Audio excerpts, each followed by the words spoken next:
Nigel Farage Show. Mr. Nigel Farage. Thank you, Donald. Good evening, everybody. Well, the President wasn't mentioned at all in the Queen's speech today, as had been expected. We thought a state visit was coming this autumn. And, well, what a day it was. I'd said to you yesterday that it would be the most extraordinary spectacle, that the eyes of the world would be on the state carriage as it made its way to the Sovereign's entrance, and I couldn't have been more wrong. Because for the first time since 1974, the whole pomp and circumstance element of the Queen's speech was considerably toned down. She didn't even wear the robes that she normally does. So it was a very, very much reduced and toned down Queen's speech in that way. But it was also a remarkable Queen's speech, not for what was in it, but for what wasn't in it. And I've sort of been wondering, I mean, if you're one of the 13.5 million people that voted for a Conservative manifesto, I wonder how you're feeling this evening because, the changes to school meals, well, that wasn't there, but it had been in the manifesto. The changes to welfare and social care, albeit very controversial, they, of course, weren't in the Queen's speech. The pension reforms that were being talked about, that wasn't in the Queen's speech. Grammar schools, something that I've campaigned for 20 years, and I genuinely thought we would see a push for grammar schools. That wasn't in the Queen's speech. And perhaps some of you living in the country would have voted Conservative because you thought that there might be a free vote in this Parliament on fox hunting legislation, and that wasn't there either. So there are, I think, likely to be a lot of Conservatives thinking, golly, what did we actually vote for? Well, there were 27 proposed new pieces of law, 8 of which concerned Brexit, and this Queen's speech, unusually again, wasn't for 1 year, as we normally expect, but actually for 2 years. I have to say, I thought the whole thing was pretty unexciting. I thought the Prime Minister did seem somewhat diminished by recent events, including, of course, the election. Perhaps the highlight of the whole thing, as Black Rod summoned the House of Commons to go across to the Peers' chamber to listen to the monarch, perhaps the highlight came from the veteran, beast of Bolsover, Dennis Skinner, who said, we better get a move on. The first race at Ascot starts at 2:30, which I think was certainly the most humorous part of it. But I have to say, there are things that I would like to have seen in this Queen's speech, particularly in areas such as counter-terrorism, where, frankly, the wording was pretty vague, it seemed to me. But I'm asking you, what would you have liked to have seen in today's Queen's speech? And perhaps you're with me on grammar schools, I don't know. If you are, call on 0345 6060 973. Maybe you were hoping for a free vote on fox hunting. In that case, text me on 84850, or frankly, well, within reason, any suggestion you want that you think might have been a constructive thing for this government to do over the course of the next 2 years, then you can tweet me on @LBC, not forgetting, of course, the hashtag Farage and LBC. And as ever, you can watch us live on Facebook by going to LBC's Facebook page now. Simon in Stockwell, what was missing for you in today's Queen's speech, or was it the complete package?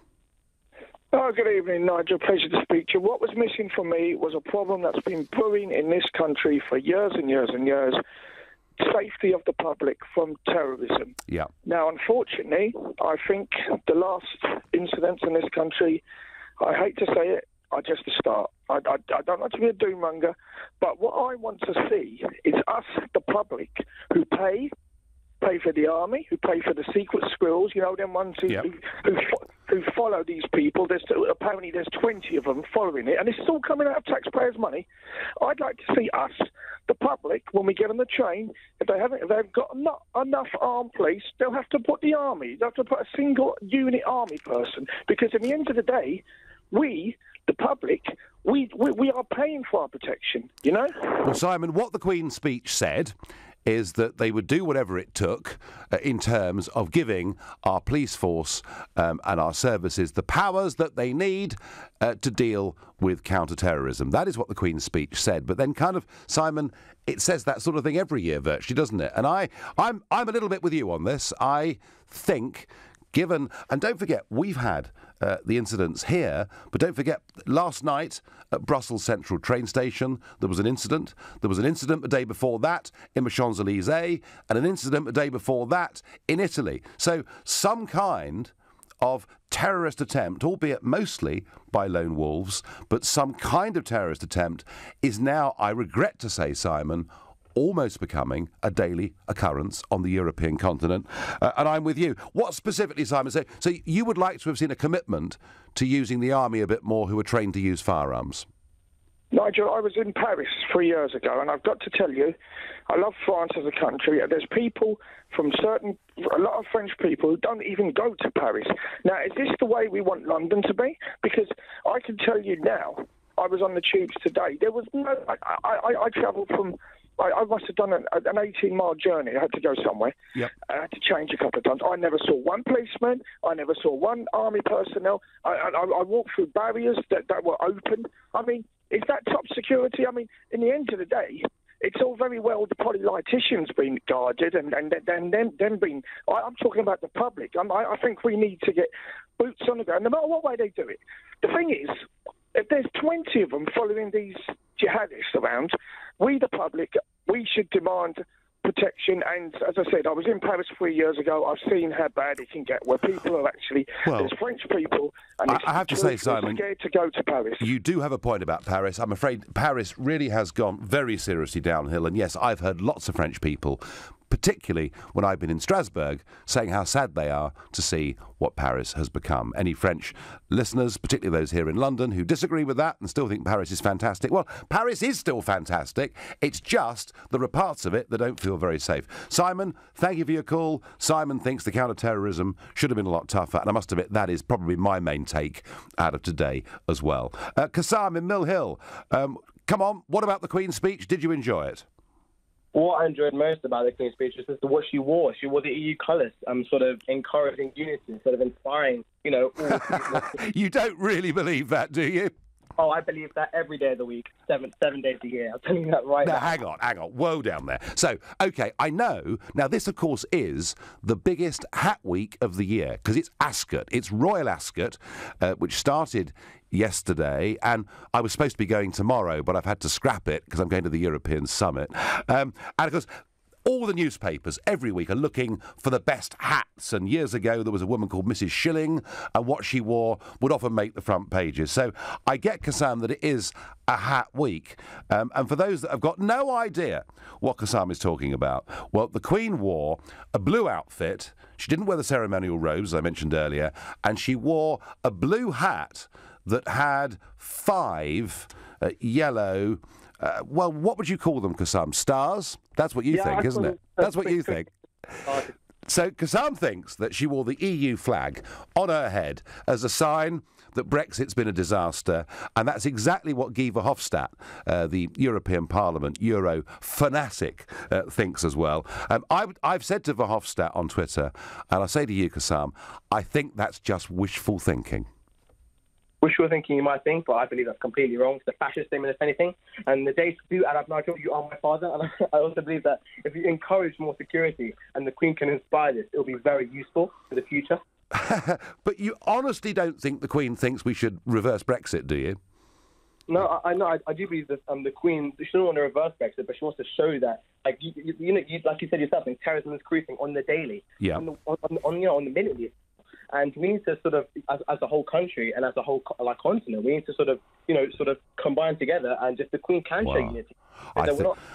I think, Kassam, the more deeply we combine, I mean, we're going the other way, thank goodness, but the more deeply we combine with the continent, the worse terrorism is likely to get, because I'm afraid that their policies on this have led to too many people coming into the EU in the last couple of years, claiming to be refugees, but actually have come in with bad intent. That's what the terrorists want you to believe, and this is what we need to be ahead of them by like 4 or 5 steps. And this is what I believe, that if we do get the Queen to be more patriotic and more pushing unity, what bad can happen? Well, I'll tell you what the Queen will do. And, you know, I know she's 91, but what the Queen will do, and what she's always done, is she will continue to push unity with 52 countries who have a combined population of 2.3 billion, and it's called the Commonwealth, and she's the head of it, and she's massively proud of it. And I think one thing that we will get from Brexit, Kassam, is more chances to get closer to that wonderful global array of nations in the Commonwealth. I find that rather exciting, don't you? I do, and I believe the Queen's going to finesse it like she always does. She's been the Queen of finessing it throughout the years. She's been doing a great job. Yeah. I do believe Harry's on going that way, keep on showing what she can do. I mean, she'll just screw her right into the good position, in my opinion. Kassam, thank you for your call. Kassam, a huge fan of the Queen. He thinks whatever she does, she's marvellous, but he believes there was a message of European unity there today from her hat. I have to tell you, I do not believe that. Colin on Facebook says, the Queen's speech shows that Theresa May has no vision. I felt embarrassed that Her Majesty had to read it. And Chris says, I'm so glad that the fox hunting ban stands. I was disappointed with May when she said she wanted to introduce a free vote. Well, disappointed, Chris, you may have been, but kind of... I asked this a couple of weeks ago. Is there any point now to manifestos? I mean, I never in my life can I think of a general election manifesto, some of which was broken even before the election, and the whole point of a Queen's speech is to take that manifesto and to lay it out in terms of a legislative agenda, and it clearly hasn't happened. Must be a lot of very disappointed Conservative voters out there, that's all I can say. Right now, you're listening to the Nigel Farage Show, exclusively on LBC, and it's 7:15. Nick Ferrari at breakfast on LBC. To the Liberal Democrat Party, which faces its second hunt for a leader in 2 years. One of the people putting the name forward is Sir Vince Cable, who of course has only just regained his seat in Twickenham at the most recent general election. Another is Sir Ed... So there's Sir Vince Cable and there's Sir Ed... Why don't they just have a jousting competition? Just put them in suits of armour on horses and just have them race towards each other. Sir Vince Cable versus Sir Ed Davey, that's in touch with the masses, isn't it? Nick Ferrari at breakfast, every weekday morning from 7, only on LBC. With Hampton by Hilton, now open in Aberdeen. We've all been interrupted by them, and it often feels like stopping them is practically impossible. Starting Monday with Nick Ferrari at breakfast, and all next week, LBC will carry out a special report about nuisance phone calls. We'll look at everything from why you get them to how they get your number, with new Sky Talk Shield, Sky's personalised call screening service for your landline that lets you answer the calls you want and block the ones you don't. Find out more at lbc.co.uk. Car Giant has up to 10,000 cars in stock, all priced low to sell fast. It's how London buys its cars. Car Giant. A night on the town just like you used to. Hubby's minding the little one. You're going to make this night count. Comfy king-size bed, currently being used as a wardrobe. Sort that later. Hair blow-dried. Base on. Check you out. Looking good. Meet up with the ladies at the bar, cheeky glass of fizz, and strut out into the night. Yep, you've still got it. Whatever your story, this is a great place to start. Premier Inn. Premier You. King-size bed subject to availability. This is the sound of someone breaking into your business. It's that simple. And once they're in your systems, they can do real damage. Hiscox Cyber and Data Insurance for small businesses covers everything from extortion to data theft. Our team of IT specialists will recover lost data and prevent further damage wherever possible, so you can concentrate on connections in the real world. Hiscox Cyber and Data Insurance. Ever onwards. The FCA has introduced a deadline to permanently end claims for missold PPI. When this passes, you could miss out. And with billions of pounds still to be repaid, some of that money could be yours. So call now and speak to Claim for Refunds. We have helped thousands win millions since 2009, and we could help you too. All we need is the name of your bank. So if you've had any loan or credit card, let Claim for Refunds find out for free if you had PPI. PPI. And if you have, you can claim yourself, or we can handle it for you. It's up to you. And if we don't win your money back, you don't pay a penny, guaranteed. You could be owed thousands and not even know you have PPI. Call 0800 180 8180 or text PPI to 88882. Divorce. It affects every part of your life. You, your family, your home, your finances. And if you're a man facing divorce, perhaps even one you don't want, the situation becomes even more complicated. It's at times like these that you need a professional you can trust. Cordell & Cordell is dedicated to helping men in matters relating to divorce. Call now on 0330 60 60 161 or visit cordell.co.uk, office in central London. A partner men can count on. The Nigel Farage Show on LBC. Call 0345 6060 973. It was a Queen's speech that was notable for what wasn't in it, including most of the Conservative manifesto, from which they became not a majority government, but the biggest party just a couple of weeks ago. And one of the things I'd expected was to hear the Queen say that President Trump was going to be visiting the country on an official state visit. We'd all been told this was going to happen in October. And then we heard from White House sources within the last couple of weeks that actually they were thinking of postponing the trip. They were worried about large-scale protests. And I thought to myself, this is really worrying. You know, we cannot get to the stage where mob rule, you know, stops a foreign leader coming to our country. So I was concerned that the Trump visit wasn't there. We heard that the King and Queen of Spain were going to come, but we didn't get anything about President Trump. And I really hope that President Trump does come to this country because he is a key component of where we go post-Brexit. America offers us some big opportunities. Boris Johnson has cheered me up a little bit. Well, he often does. And he said on Sky News, the visit will go ahead, believe me. The formality is you cannot put the date of the President's state visit into the Queen's speech until it has been actually agreed. Well, Boris, you may be right. I expect Donald Trump will come. I know next month he's going to be in Poland. He's going to be in Germany. So perhaps he'll come not on a state visit. Perhaps he'll come to meet Mrs. May or whoever the Prime Minister is in a few weeks' time. But I'm asking you, what would you like to have seen in this Queen's speech? Because frankly, other than a lot of bills about Brexit, which is pretty natural given the next 2 years, there wasn't really very much inspiring there. Jason in Hornchurch, what would you like to have seen? Hello, Nigel. A pleasure to speak to you. Good evening.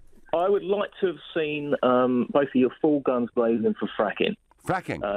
Fracking. Yeah. Basically, the energy security that this country now needs, rather than relying on basically untested nuclear technology, which is what they're doing at Hinkley Point, throwing billions at it. Effectively, look what it's done for America. It's done amazing things effectively for their manufacturing, as in lowering their energy costs. The Boland Shale in the north of England is 10 times the thickness of the Marcellus Shale in the US. By all geologists, the shale, well, basically, it's mostly all over England. Unlucky Sturgeon, it's not in Scotland. But it's world class. It's absolutely world class. And it's we've been lucky through our geology that we've had coal, and now we've got shale, and we should be utilising it. But Jason, in the last few weeks, there's been a pretty strong campaign saying that wind energy is now providing wonderful things for our energy needs. Are you telling me that you're sceptical about that? Just a little bit. Right. Very often, because when I had to go around, and you never actually ever see them blowing, or they seem to be on fire or shredding birds, which I don't particularly find particularly environmentally friendly. This is a massive resource. Yeah. Right now, with Brexit, we need to be all guns blazing on what we've got. We've got a huge resource, a natural resource. We should be doing that. We should be going to hell ever for things like Skylon, which is the child of hot oil, which would a plane that will get you from London to Sydney in 3 hours. These are the sort of things. Okay, maybe that's going a little bit too far for this conversation now. But Jason, you're basically saying there's a lack of vision on energy, and we're looking at a gift horse in the mouth given the Boland shale gas resources. Yeah. Exactly, and it's not just the Bowland, down in the Weald Basin, it's all over. In Wales, there is a huge, huge resource that we are just not tapping into, and probably the Americans must think we're mad. Well, there's been a very effective PR campaign against fracking, hasn't there? And a lot of people, Jason, a lot of people in this country are very concerned about what fracking might do to their district. Yes, but it's actually been proven in America. A lot of these videos that you saw like flames coming out of taps and that they were completely false. And very often these places that had this problem for all time, from the point that they actually had a tap going, purely because of the geology actually of that particular area, particularly in Pennsylvania. As I say, it's just this, we have really got to utilise what we've got. If we're going to survive, because there's no doubt about it, the French and the Germans are going to try and hurt us. A million miles. That's what they're going to do. I thought they were our allies and our friends. Yes. I mean, the French and German people are lovely people. Unfortunately, the people that have voted from France, and particularly the people that want Germany, have always hated us. And it's just that's the way. Jason, thank you. But a very heartfelt pledge there from Jason that we need to get real on energy, to start fracking, to start bringing down prices, to start giving us... I think what Jason means is he wants us to have a competitive advantage over the rest of the EU. Burkhan in Sidcup, what was missing in today's Queen's speech for you? May's resignation. Right. Well, I think, to be honest, they had to sort of get the government going, didn't they? So that wasn't going to happen today. But what's wrong? Come on, what's wrong with Prime Minister May, Burkhan? Well, first things first, before I get started, I just wanted to say I told you so. Because I rang you a few times and I told you she was obviously trying to lose this election. Everyone says she didn't lose the election. Basically, she's in power, but she's powerless. So let's get that straight. Yes. Second of all, what your last caller said. Now, I'm a big innovator in energy, but I'm not the sort of energy he wants to do. I'm more into wind and solar energy. And I think China right now are doing such a great job. They're going to be running the world soon with it. I mean, taking us out with Trump especially, taking America out of the Paris Agreement. I think China now is leading the world in electrical and wind and solar energy. But Burkhan, it all sounds lovely until you realise that with wind energy, there is massive, huge, vast taxpayer subsidy. Maybe so, but to be honest, the real reason why people don't want to go solar and wind is because the bankers can't put it on the market. They can't do it per barrel or per whatever they do with the oil and other. Look, I tell you what, Burkhan, I think with wind energy and with renewables, forget the bankers, I think what you've seen with that is one of the greatest transfers of money from poor people to rich people that we've seen in our lifetimes. Landowners earning thousands of pounds a week, or even a day in some cases, for simply siting these wind turbines on their land. And who's paying? All of us, through energy bills, domestic energy bills, that by 2020 will be 20% higher than they should be because we're giving money to the rich. How does that economically make sense? Well, you sort of just nailed the head on the argument there. So, but what I can say is maybe it can help us with that. Instead of paying people that own the land, the government should buy the land. And instead of us paying X amount of money to energy companies or making extortionate fees, maybe we should put it towards the government who can make the money and pay off the deficit. Well, maybe. I mean, Burkhan, you were right. You did see, before the election, that she was in trouble. What else would you like to have seen in this Queen's speech, barring her resignation? Well, I think me and you both want to see that. But one thing I would like to see is, actually, I just don't want to see anything but her gone, to be honest. I really think she's weak. I think she's cowardly. I think she's hanging on to power like Sylvester Stallone in Cliffhanger. And I just don't believe she should be there. She just doesn't look like she wants to be there.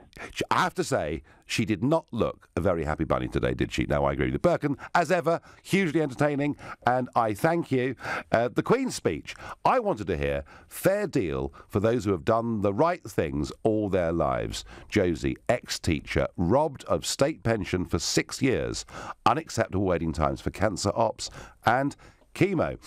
I have to say, you are not alone, Josie. A lot of women feel like that, particularly given what happened on their pensions. Hi, Nigel. I would like to have seen a reduction in the foreign aid budget to put back into our essential services, says Val.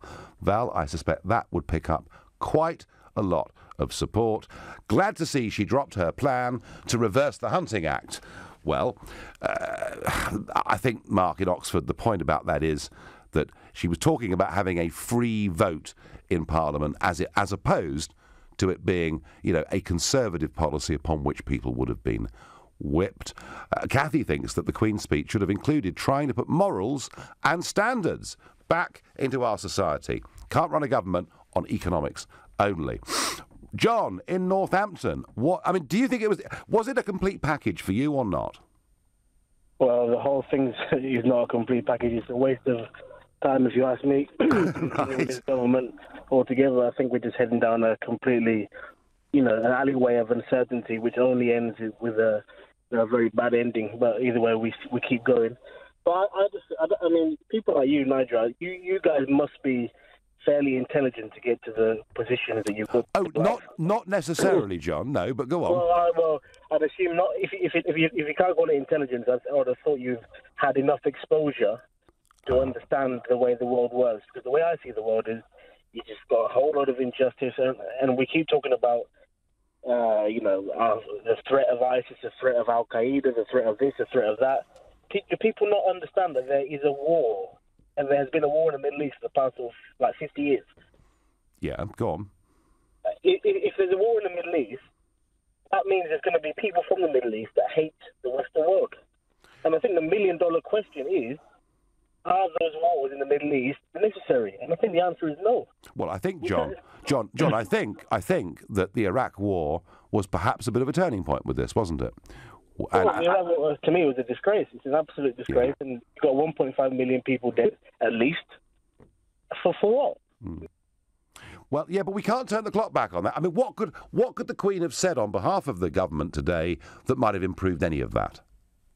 No, well, we can talk about our own foreign policy and how we treat people. I mean, we've got look at the fire in London now, the Tower Block. Mm-hmm. It's not about a Tower Block. It's how people are being treated. It's how poor people in this world are being treated. Right, so you would like to have heard more from the Queen about injustice in society and in the world, yeah? No, I'd like to hear about foreign policy and how we stop. OK, well, John, we got precious little of that. I thank you for your call. Foreign policy really barely featuring. You're listening to the Nigel Farage Show exclusively on LBC. It's 7:30 and time for the news with Philip Chrysikos. The Prime Minister has said sorry for what she describes as failures in the local and national government response to the Grenfell Tower fire. It says the government confirms survivors will be rehomed nearby in a luxury development on Kensington High Street, where prices for private homes start at more than £1.5 million. Earlier, protesters demanding justice for the victims and the survivors marched from the Tower Block to Parliament. Theresa May's Commons apology came after the Queen's speech setting out the government's plans for the next 2 years. Brexit and tackling terrorism were the main focus. It also included a special task force to deal with disasters after what happened at Grenfell Tower. LBC weather after the hottest June day in the UK since 1976. It'll be dry and humid this evening and overnight, with heavy showers over eastern and western parts, a low of 19 degrees. Tomorrow, isolated showers easing by the afternoon, sunny across Scotland and Northern Ireland, a high of 26 degrees.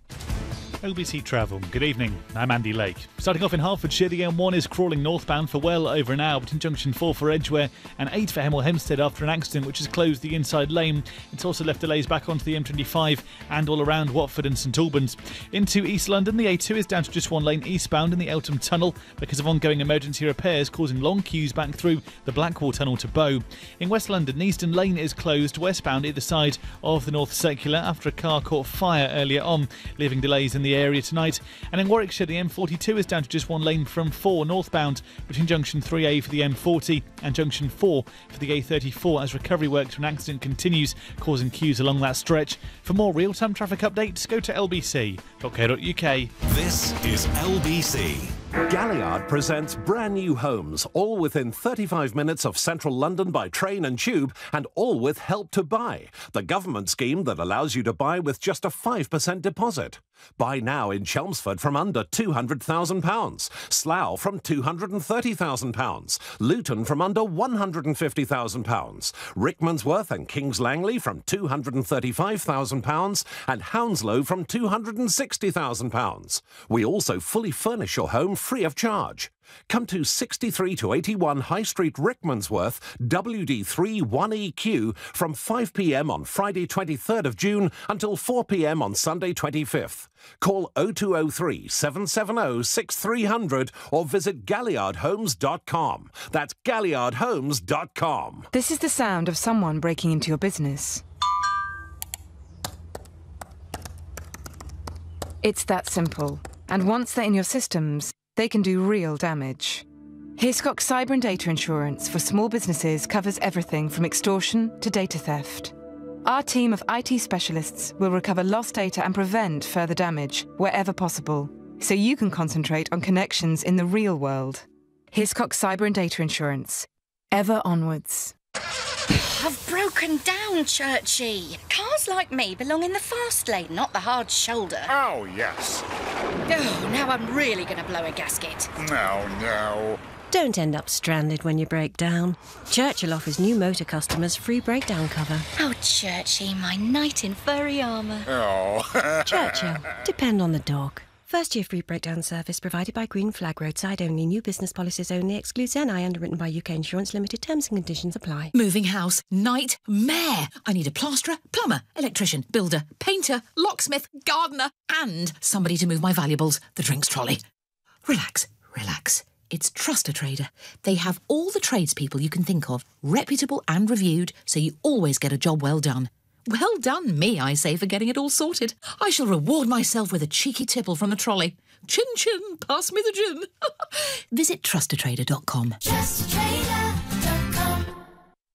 This is LBC, the Nigel Farage Show. Call 0345 6060 973. Text 84850. Tweet at LBC using the hashtag Farage on LBC. Well, today's Queen's speech was a pretty uninspiring occasion, and I'm asking you, what would you like to have seen in it? And I have to ask that question because there wasn't really very much in it. Quite a few bills about Brexit, obviously, because that will be very important over the course of the next few years. Vast chunks of the Tory manifesto not appearing at all. I was disappointed that the commitment to grammar schools had been dropped. I was very disappointed not to see some stronger measures and language about counter-terrorism, which I think is very, very important. But generally, not one of you, not a single one of you has phoned in, texted, tweeted or Facebook messaged to say you think it actually was a terrific Queen's speech and this government has got off to a rip-roaring start. 0345 6060 973 if you think today's Queen's speech got it about right. Alexander in Sheffield, what would you like to have seen in this Queen's speech? And good evening. Hi, Nigel. Pleasure to speak to you. Well, I've been listening to the show, and I have to say, was we expecting anything less from this Queen's speech? I mean, the manifesto was probably the worst Conservative manifesto that has been published in my lifetime. Mm-hmm. It is comparable to Foot's election manifesto in 1983. I mean, it was awful. She abandoned the ideal of home ownership. So I was happy she included the promise to bring back grammars, but that's been completely abandoned. Yeah, but that's been shredded, Alexander, isn't it? It has. I mean, this Conservative government, really, can it call itself Conservative when it is really a Blairite, a blue Blairite government in disguise? I mean, that there was nothing Conservative about the Queen's speech that was written today. Do you know what? It's funny you say that, because I think on the Tory backbenches there are quite a lot of mutterings going on. Are we really a Conservative party at all? So there is a lot of that going on. I mean, how long do you think? I mean, do you think she's going to survive as Prime Minister? Well, it's funny that you say that, Nigel, because I've been hearing a lot of mumblings with the local membership and the Conservative voters that I am quite familiar with. I think that... So let's just get this straight, Alexander. You're an activist in the Conservative Party, are you? Well, I am a member, yes, and a voter, but I don't really get involved in the activism. All right. But I am quite familiar with groups within the party, and I feel like she will stay in for Brexit, But once the Brexit negotiations are over with, I think that she'll be out the front door. Right. Right. Alexander, a disappointed Conservative, thank you. I think there are going to be quite a lot of those out there somehow. Alison says, Nigel, I would like to have seen the return of grammar schools. Their standard of tuition brought out the best in pupils at all levels. Maybe the Queen knows something, that the 5 stars on her represent the 5 founder members of the EU. This time next year, they will be the only ones left. It wasn't 5 founder members, it was 6. Anyway, there we are. People having fun with the Queen's hat today. Laura in Cromer, what was missing, or was it brilliant? It wasn't brilliant. Certainly wasn't brilliant. Right. I think that it would have been really good to see something on bringing the country together. I don't think I've ever experienced it so divided. So you've got Leavers versus Remainers, the old versus the young, the rich versus the poor, the left versus right, in a way that I've never experienced in my lifetime. And, you know, she stood outside Downing Street when she became Prime Minister talking about unity, and she campaigned on various strange things, including apparently at some point unity, but then there was nothing about it. Well, I mean, Laura, you could argue that in the mid-1980s, there were some pretty strong divisions in the country with, you know, miners' strikes, etc. So I don't think it's... I remember the 80s. I'm quite old. And I didn't want to ask. And I have genuinely never experienced division like this on so many levels. Yeah, sure, the miners are striking, the print unions are striking, and, you know, and there was a lot of stuff going on. But communities were held together in a way, families were held together in a way that I'm not seeing this time around. I'm just seeing an awful lot of anger, and it's not even people just on the losing side who are angry. So, you know, kind of after the referendum, there was an awful lot of anger from Leave voters still, and an awful lot of anger and sorrow from Remain voters too. But now, you know, kind of even this time around, people are, you know, after an election, we usually all go, oh God, you know, didn't get the result we wanted, or did get the result we wanted. Well, that's the point about democracy, Laura. Democracy is supposed to be that safety valve that you say, yeah, hey, we won, or boo, we lost, but we'll win next time. And yet that isn't quite happening, is it? Because people on the losing sides here don't seem to me to be satisfied with the democratic process. I think, I'm not sure it's as simple as that. I think that's quite a binary way of thinking of it. I think more that nobody's happy with anything that's happening. And I think that it's very easy to blame something like being in the EU or having a Tory government or something like that. But I think there's something deeper going on within the country. Because if you look at it, if you look at kind of the best-selling books in the charts and all of the things that people are talking about lifestyle-wise, it's all about mental health, well-being, trying to be happy. And it just seems that nobody is happy, and I don't think anyone's addressing those deeper root causes. Laura, to be fair to the government, and you know, mental health did get a specific mention in the Queen's speech today, and it is going to be bolstered and boosted. So perhaps that's one thing that you can give a cheer for. Is one good thing. I mean, I don't think she went far enough in terms of not talking about learning disabilities and the disparity in employment, which was part of the manifesto. But I think it's deeper than that. It's great that the mental health will be treated, and it's great that they will, you know, because I'll put it on a par with physical health. But I don't think anyone's looking at why there are so many mental health problems, and it is because we are an incredibly unhappy, divided country, you know, in part. And I really think that the only way forward, sure, we're leaving the EU, that's fine. But I think the only way forward now is to kind of get for them to get the Brexit stuff done, but to find a way of bringing the country back together. Okay, Laura. No, you made your points very well, and Laura's saying how divided the country is in many ways. Well, of course, today was supposed to be the day of rage, as you know, and a march came through central London, down Whitehall, into Parliament Square today. Their numbers were not that great. They did lie in the road and stop the traffic. There was some violence towards a police officer, but perhaps this did not happen on the scale some had feared. Though, on July the 1st, this is planned to happen in a much, much bigger way. And I've been quite critical over the last week of the Shadow Chancellor, John McDonnell, calling for 1 million people to take to the streets to bring down the government. And I repeat the point I just made to Laura in Norfolk. The point about elections is you might not like the result, but you accept the result. We have elections to stop us being violent. Maybe the reason that the crowds of protesters weren't that big today is that it was the hottest day in London since 1976. Perhaps it was simply too hot for the trots. Charles in Birmingham, what would you like to have seen today in the Queen's speech? I would have liked to have seen the freeze pay off National Health workers removed, so my partner works for the NHS would get a decent salary. Yeah. Because she works in the mental health department side. And let me tell you, her saying this mental health is the biggest load of rubbish I've ever heard. Because my partner's just finished a 6-week course, and she's just finished the exams, so she can take blood, so they don't have to pay the nurses to come in and take it, and she doesn't get any extra money. And that's what they do in these places. They cut staff, but other people have to take the courses so they can replace them for nothing. Well, what do we do, Charles? Do we just keep pumping money into the NHS?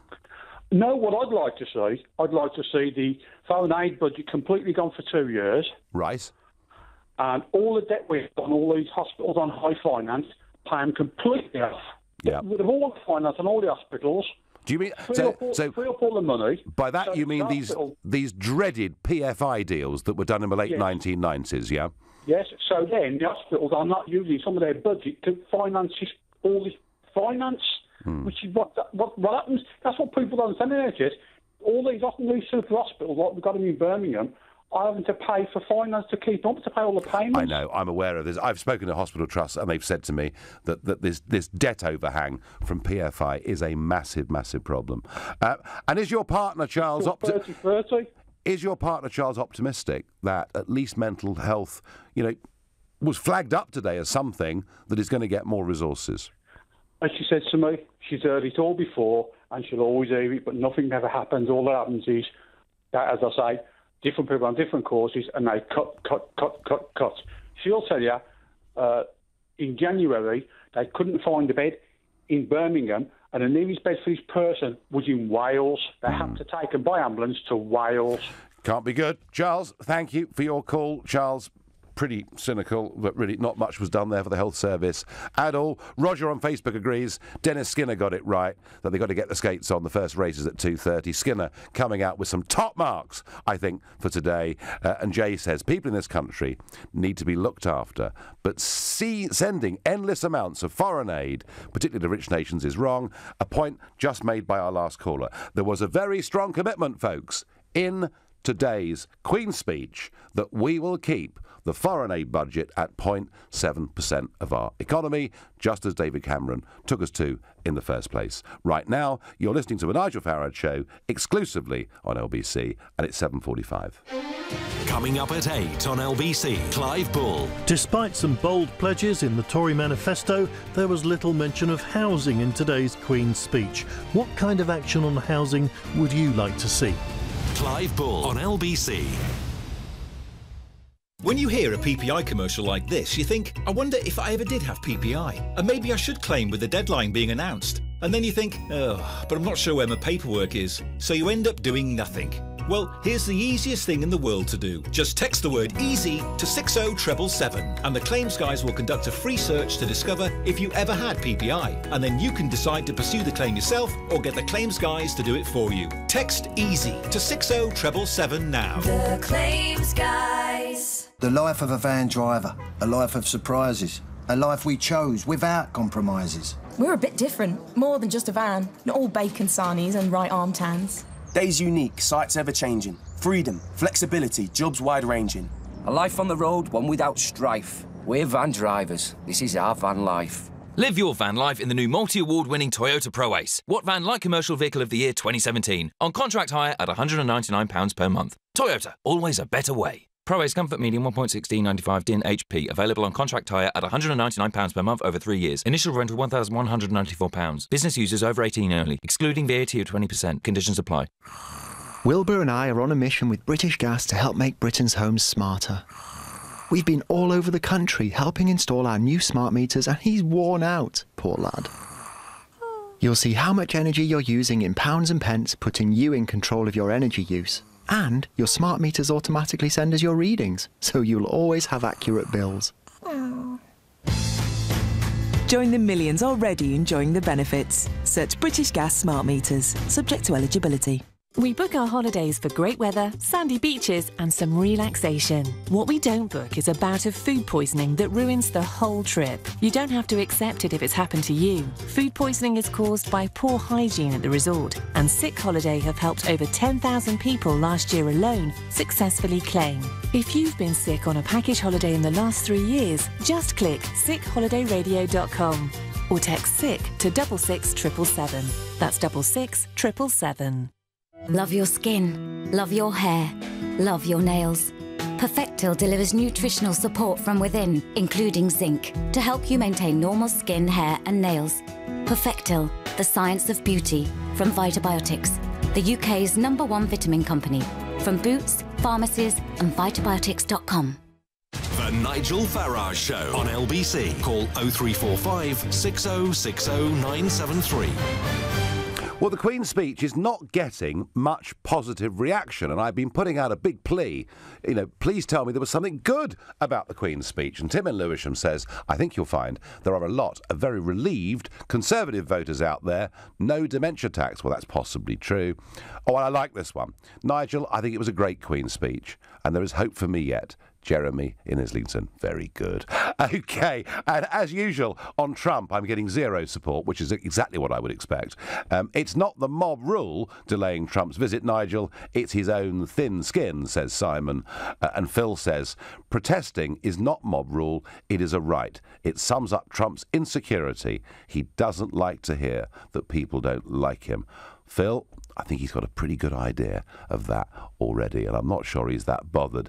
I suspect that one of the reasons they're concerned about protests is he doesn't want, he doesn't want to embarrass the Queen or the government, but ultimately we can't be put off by the threat of protests. We are, yes, it may be a right to stand up, and to protest, but it's not a right, I don't think, to go against the results of elections. And that's what we've seen since Brexit and since the election of Trump. And I think we're beginning to see a bit of that here too. A result in an election, even though it's inconclusive, but it is a result. And there seem to be some on the Labour side who are behaving as if they'd won and they've somehow been robbed. And the arithmetic simply doesn't back that up. Robert in Dulwich, what would you like to have seen in today's Queen's speech? Hi, Nigel. A pleasure to speak to you. Look, the reason I think that keeping the grammar schools is so important is precisely because we have dummies who are being produced in our education system and who are going on to work at the BBC or in government or in... Right. No, I mean, like you say, they don't understand that they've actually lost an election. They don't understand that when you undermine democracy and you turn your country into a banana republic, then you are going to be in a much worse state. You may not like a result, but you should respect that result. Now, we in the 60s in this country, we moved away from the sciences and we went on the humanities, my boy, and everyone in Whitehall was a humanities or a PPE. And of course, we all forgot that it was the Victorian engineers who built this country and made it great, X, Y, Z. Look, in Singapore, they are #1 in mathematics. Their children are as good as our kids at 16 when they're 13 years old. Do you know, Robert? I met a couple of years ago.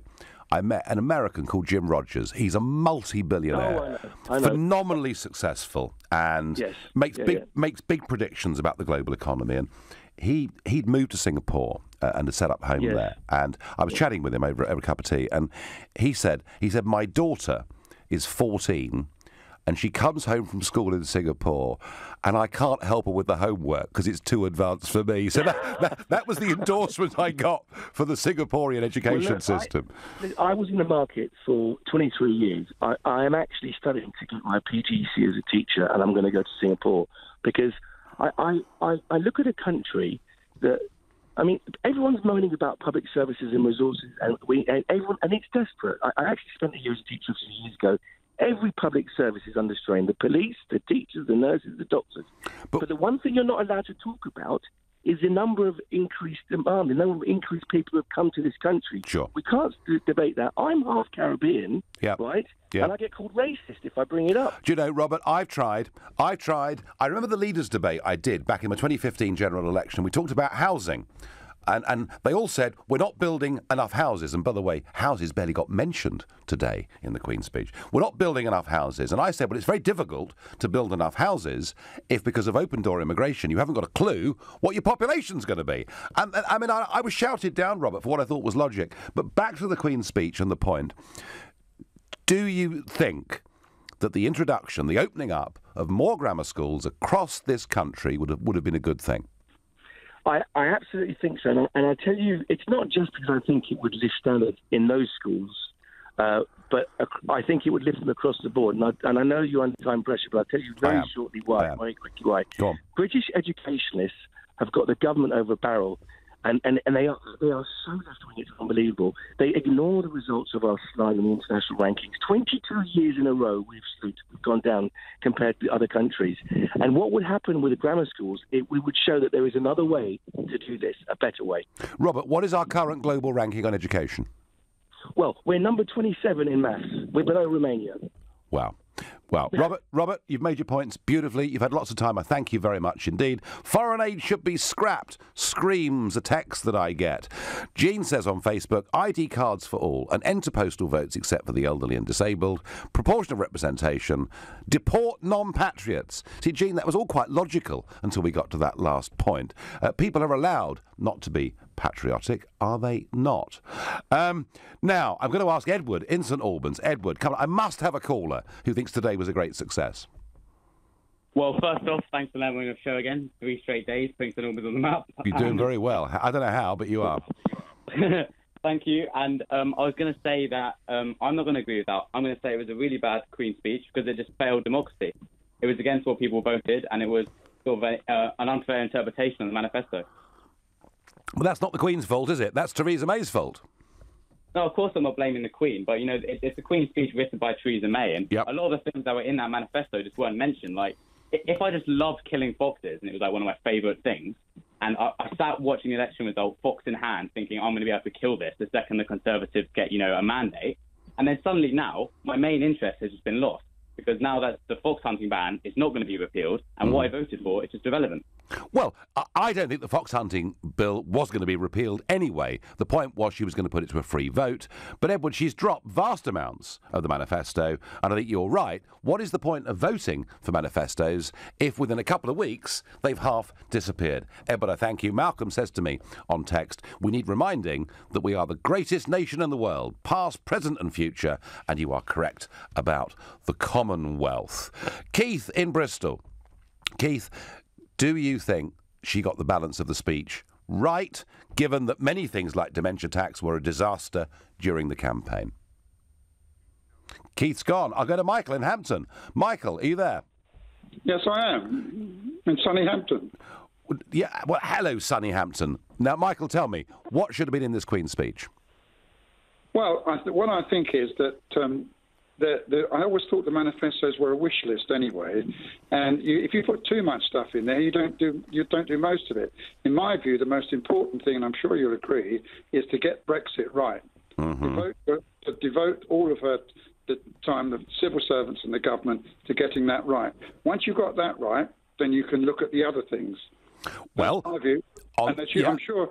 And on that basis, Michael, given of the 27 proposed bills for the next 2 years, 8 of them were about Brexit, you could argue that Brexit was front and centre, yes. Yes, that's what we want. Right. Otherwise, that's the most important thing. The others, fox hunting, grammar schools, are important to some people, but to you, particularly, I'm sure you're very pleased that Brexit is front and centre, and then there's no excuse.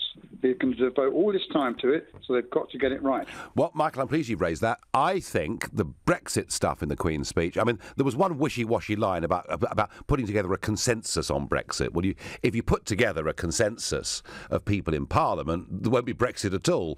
But generally, Michael, the bills they're proposing, it sounds encouraging. I would agree with you. Thank you. Yeah, I know that because I'm a UKIP boy. I came to see you in Gravesend, so I'm not a great supporter of Mrs. May. No. But but from what you fought for, and what everybody else voted for, 78% of the people wanted immigration. And this will cover that if Brexit is done properly. If Brexit is done properly, and if we got the guts to do the right things afterwards. Michael, I thank you. Keith in Bristol, you're back. You've got 40 seconds to make your point, Keith. What should have happened today in the Queen's speech? I'll be very quick now. I don't really want to speak about that. I want to. Go on.